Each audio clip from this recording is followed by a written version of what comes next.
quoi un diam? Pour moi, un diam, c'est comme son nom l'indique, un diagnostic multifonctionnel. Donc ce diagnostic, pour moi, va me permettre de mieux connaître mes prairies, leur capacité de production à travers la reconnaissance de la composition floristique. C'est quelque chose qui va me permettre de chasser un peu l'inquiétude que l'on peut avoir par rapport aux aléas climatiques et au changement climatique, de mieux justement cerner cette capacité de production, comme je disais, par la connaissance floristique de mes prairies, puisqu'on est passé sur chacune de mes parcelles, et aussi de mettre en adéquation avec les besoins de mon troupeau. J'ai senti un besoin, ce besoin peut-être de me rassurer dans mes pratiques, en tout cas d'évoluer avec plus de précision pour voilà, réagir, pour agir et ne plus subir, quoi. Alors moi j'ai réalisé 2 diams, le premier en 2012 et le second en 2018. L'objectif du diam pour moi c'était de connaître le potentiel de la totalité de mon exploitation afin de mieux appréhender que ce soit sur les récoltes en stockage ou que ce soit également sur les pâturages. Et quand je dis pâturage, c'est pas uniquement le pâturage des vaches laitières parce que souvent on prend souvent en compte le pâturage des vaches laitières ou parce que c'est elles qui produisent. Mais on prend moins en considération le pâturage que ce soit des génisses ou que ce soit des vaches taries. Et pour moi, l'objectif du diam était bien de connaître la capacité de toutes mes parcelles. C'est vrai que j'avais relevé, en ce qui concerne ma structure, des grosses lacunes par rapport au coût de prod, surtout au niveau du concentré.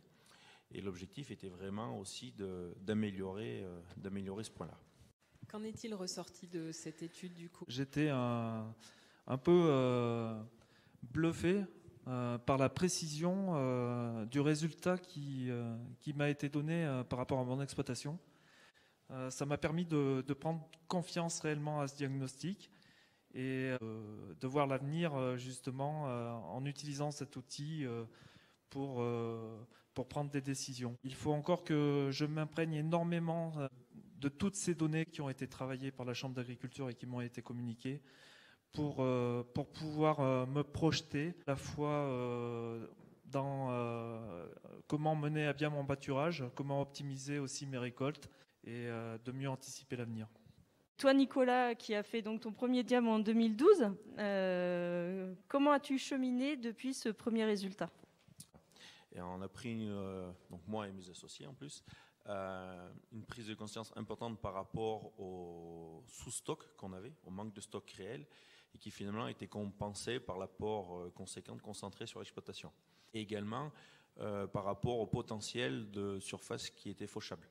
Voilà. On a fait beaucoup de travaux sur notre parcellaire. En même temps, on a mis en place un système d'abreuvement sur toutes les parcelles pour ne pas avoir à amener les tonnes à eau de façon régulière sur toutes les parcelles.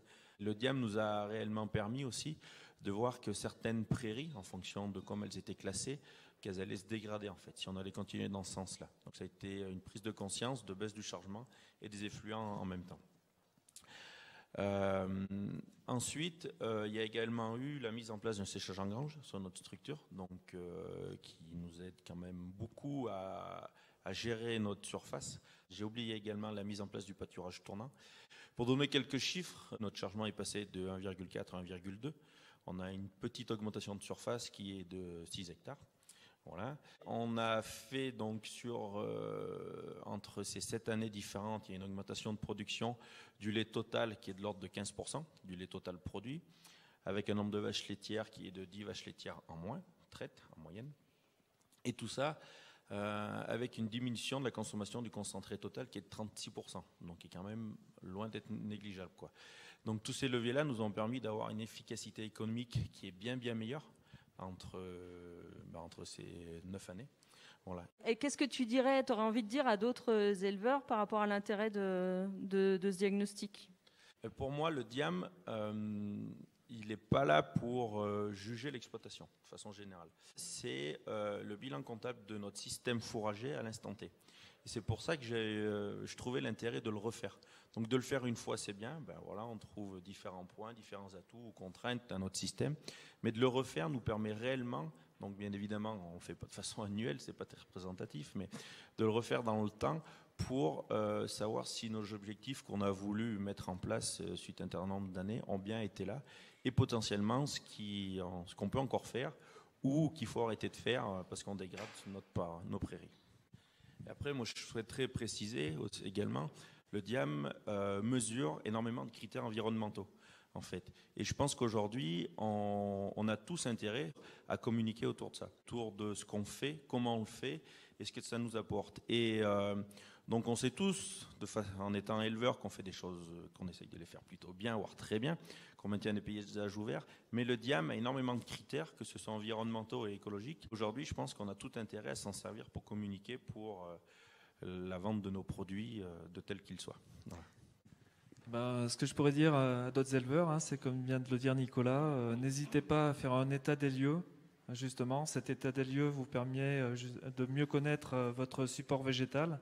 Et quand j'écoute Nicolas, voilà, je pense que j'ai fait un bon choix d'utiliser cet outil. C'est encourageant parce qu'on voit que quand on connaît mieux son exploitation, son support, on est plus à même de pouvoir la piloter et de s'adapter.